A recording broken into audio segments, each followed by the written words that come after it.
Hello, New Zealand. It's Friday morning heading into the weekend. That's always a good day of the week. Welcome to Daybreak.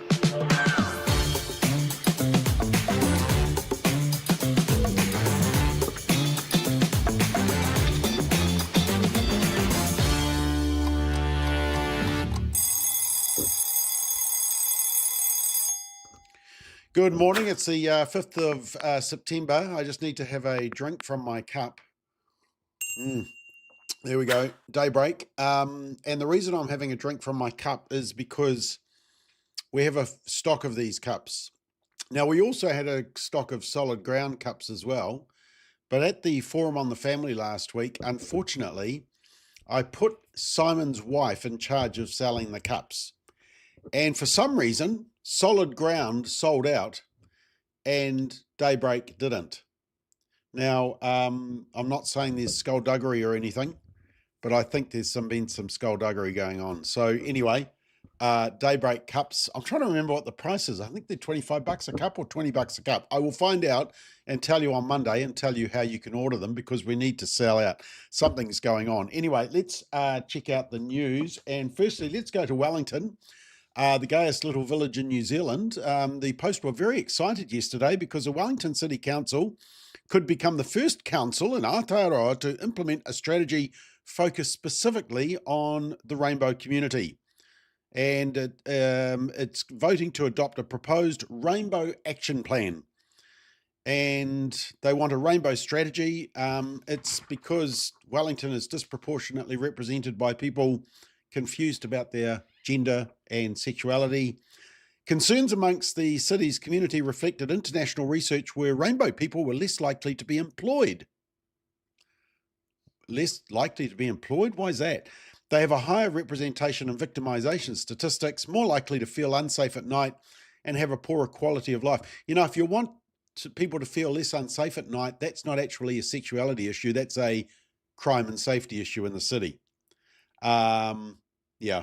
So action plans include increased provisions specifically for rainbow housing. I actually think Wellington's got some major issues, and it's around housing, it's around rates, it's around water.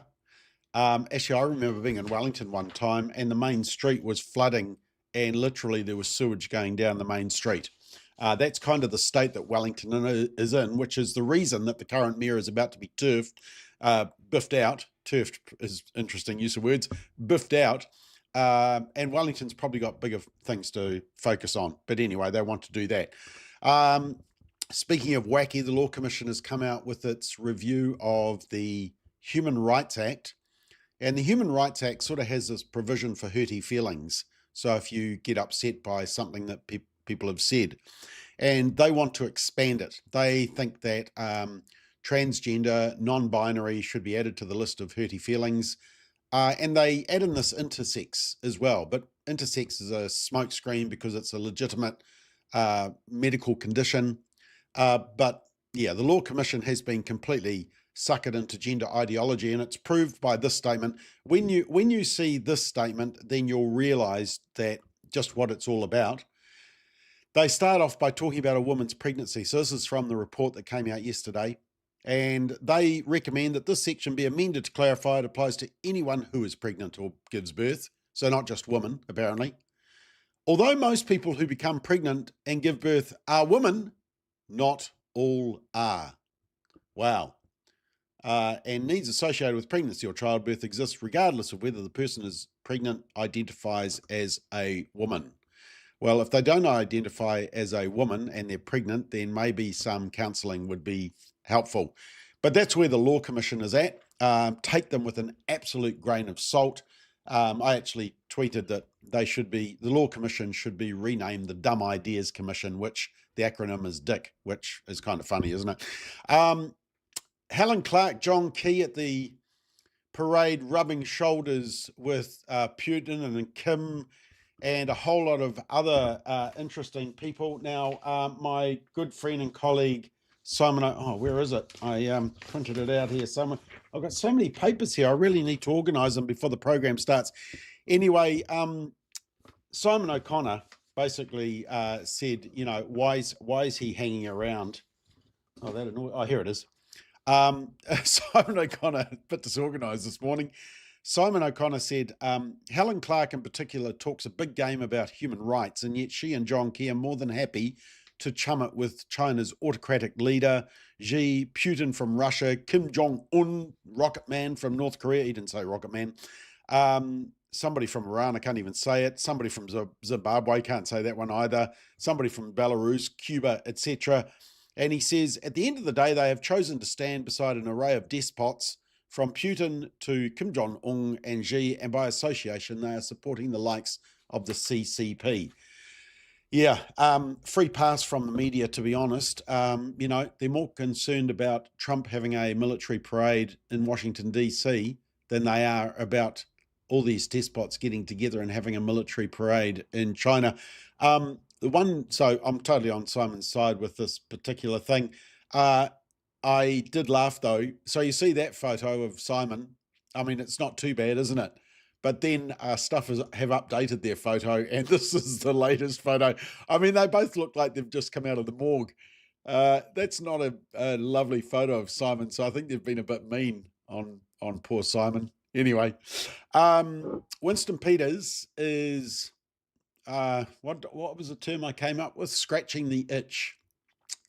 Whenever there's kind of radical stuff coming out of government, he always seems to be the one to push it back and bring in a bit of common sense, like, for example, the definition of woman and around banks not being woke and getting rid of DEI, diversity, equity and inclusion, which is actually exclusion and cancel culture in workplaces. But the latest one that he's come out with is there's this push to go digital on driver's licenses. And for some people, they will like that. But for others, they do not want the digital stuff. It makes them very nervous. And so Winston has put in a bill that says, no, you can't have, you can still have the hard copy of your driver's license.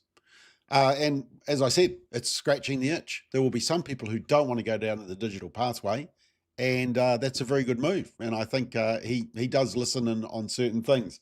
Now, here's some news that you will not have seen in the media. That everybody talks about the gender pay gap and how women are getting a terribly rough deal. And I'll come back to that in a minute.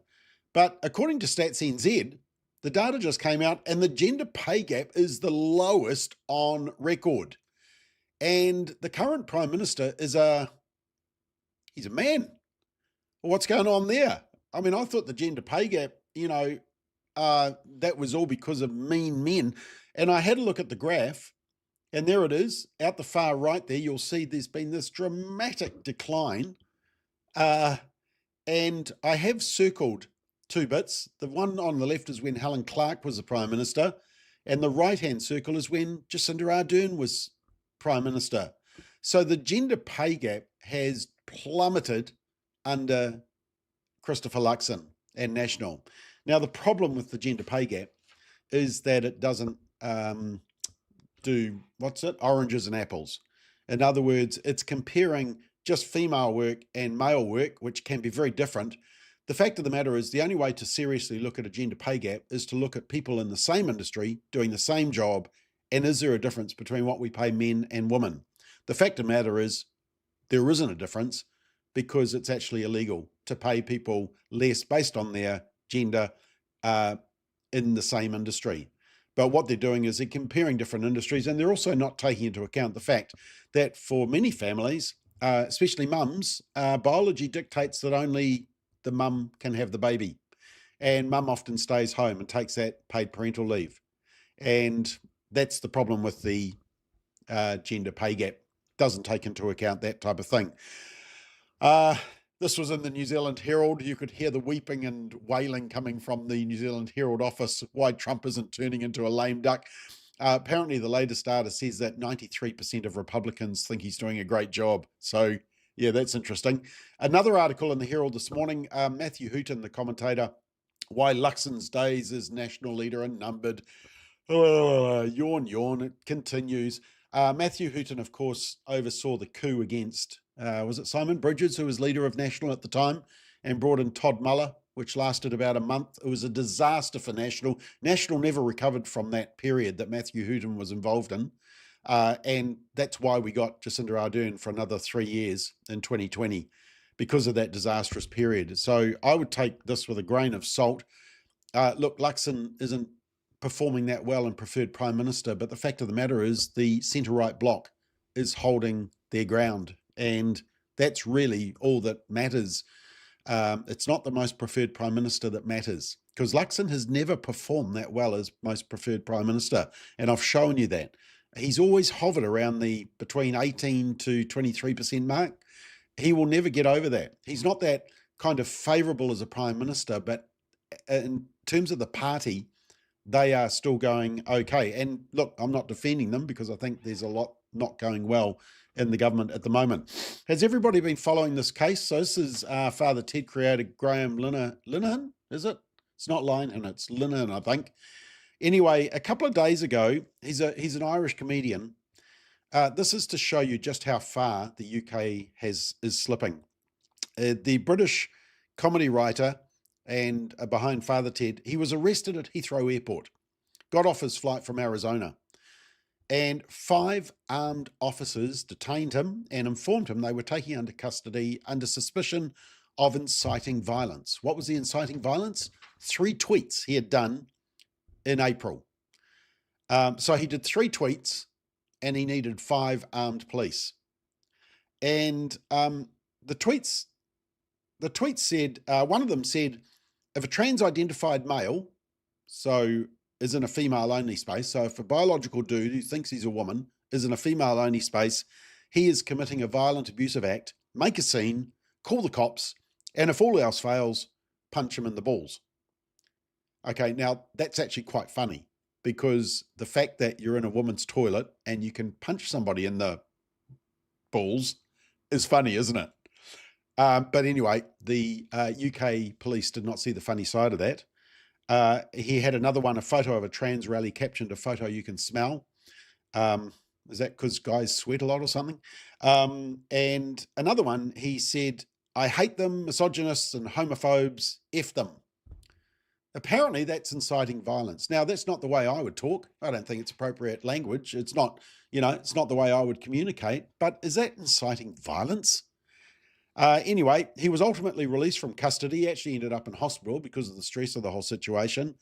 And he's not allowed to post on X pending the investigation. It's just a really bad example of how badly the UK are doing in terms of hate speech. And the interesting thing was that JD Vance went over, he did a speech where he said he was concerned about free speech in the UK. And then he went for a holiday in the UK. Remember, I covered that a couple of weeks ago, and there was this protest. There was these people protesting against him, saying, no, we've got free speech here. We've got free speech here. That's why we're here protesting, JD Vance. The problem was that just down the road, there was a woman being arrested for praying silently outside an abortion clinic. So the UK is in a deep, dark place in terms of free speech. And to be honest, New Zealand could go that way. In fact, we've got the so-called safe zones around abortion clinics as well. Can't do counselling. So we could go down that road. We probably just need those test cases. Just on the lighter side, I was interested to see what newspaper are people reading, the print edition. Now, this doesn't include Stuff, because Stuff is predominantly online, although it does include their papers, the Post and the Press. But so this is the hard copy print papers, right? You can see New Zealand Herald there, 500,000 copies of the New Zealand Herald read. Herald on Sunday, not as much. Sunday Star Times. I used to get the Sunday Star Times every Sunday. It used to be compulsory reading. It's just a nothing paper now. Good to see the Otago Daily Times. Not many people reading that. That's been overtaken by activists. But here's the interesting one. Magazines. What magazines are you reading? And you'll see I've circled one. And look what it is. The Word for Today. Yeah, there we are. So well done, Rema Broadcasting. Most read is AA Directions, Kia ora, that's the one on Air New Zealand, isn't it? Unfortunately, New Zealand Women's Weekly is up there. House and Garden, yes, my wife reads that. Australian Women's Weekly, Women's Day, TV Guide, New Zealand Garden, everyone's into gardening and housing. Mind, Food, New Zealand listener. The Word for Today. The Word for Today is beating Rugby News, Homestyle, and the Moto Caravana. So anyway, well done. Word for today. And actually, further down the graph, right down the bottom, there is word for you today, which I think is the youth version. So that's on the list as well. So yeah, fantastic. Now, my latest McBlog is there's this left-wing think tank in the UK. What's my time? I'm going okay. The left-wing think tank in the US, sorry, is called Third Way. They like leftist policies. They pro-abortion, pro-LGBTQI, pro-marijuana, etc. And they've put out this post where they're basically saying to the left, if you want to win these debates, stop throwing around buzzwords that are designed to insult people who you disagree with. And I've actually done a full McBlog on it, which was just released today, so you can see it. The left wants to ban words they made up. But here's some examples. So around gender orientation correctness, so these are words that this left-wing think tank doesn't want the left to use anymore because it thinks it just offends people and actually racks people up, and they won't win the debate by using these words. Birthing people, person, inseminated person, yeah, pregnant people, chest feeding, cisgender, dead naming, so that's using the pre-trans name, heteronormative, patriarchy, and LGBTQIA+. Yeah, so the left are saying that all these buzzwords that they throw around to try and shut down the debate and make you look bad, they need to stop saying them. Stop using them, because actually they're not winning the debate by using them. Anyway, have a look at my latest McBlog. The left wants to ban words they made up. And the reason this is funny is because, well, it's kind of sad actually. The Minneapolis, church shooting where 2 children were killed in the Catholic Church while they were praying, and other kids were injured, highly traumatic. But the media are more upset about the fact that they may have misgendered the shooter than the kids who were killed. And so they've been printing all these retractions. In fact, even in New Zealand, they should possibly print some retractions, because they too were calling him him. Well, he is a him, but apparently he wanted to be identified as a she. And yeah, it sort of shows how far the media have gone off track, where they're more interested in misgendering than they are the victims and what actually went on, and why this shooter got to the point where he felt this was the only thing he could do. Right, just before we go, I do want to show you a little clip that I saw online. Somebody actually sent it to me. It is Father's Day on Sunday, just a reminder to my kids, Father's Day on Sunday. And this is a lovely little clip, and it's about when fathers first hear their child say dad, dada. And look, I was guilty of this with all my kids. I would get in their face when they were very young and go dad, dad, dad, dad, dad, dad, dad, dad, dad, dad, just so that they would say dad before mum. And it actually worked, I would just like to say. Anyway, here's a nice little clip for you to look at. Oh. Why are you crying? Say it again, girl. Say mama. No, stop. Have that kid. Go. Did you just say that for the first time? Say it one more time. Say it. Really? Say it. No. Say mama. Mama.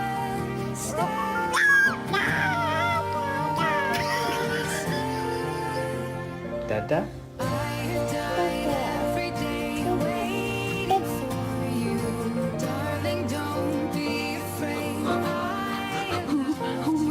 She said dada? Yeah, I say dada. You just can't beat that sound. All right. Golly, you have been busy commentating on this. I've got heaps of comments coming through. Let me just see. Yeah, okay. There's a few funny ones here. I've got 2 minutes, so let's just have a look. Chris says, Putin is an honourable man. He defends the Christian faith. Who cares if Putin has authority? New Zealand, Australia, Canada, USA, UK turned against God, and we are experiencing economic decline. think Russia's got economic decline as well, but they have got lovely churches. I have seen them, and I have been in them. Dee agrees it's the axis of evil. Philippa says the law commission is an oxymoron. It's certainly not law, it's ideology commission. That's what it certainly is. Yeah, Rainish says, I know some of the detransitioners have returned to their original biological sex and be Christian. They agree they were indoctrinated. That is very true.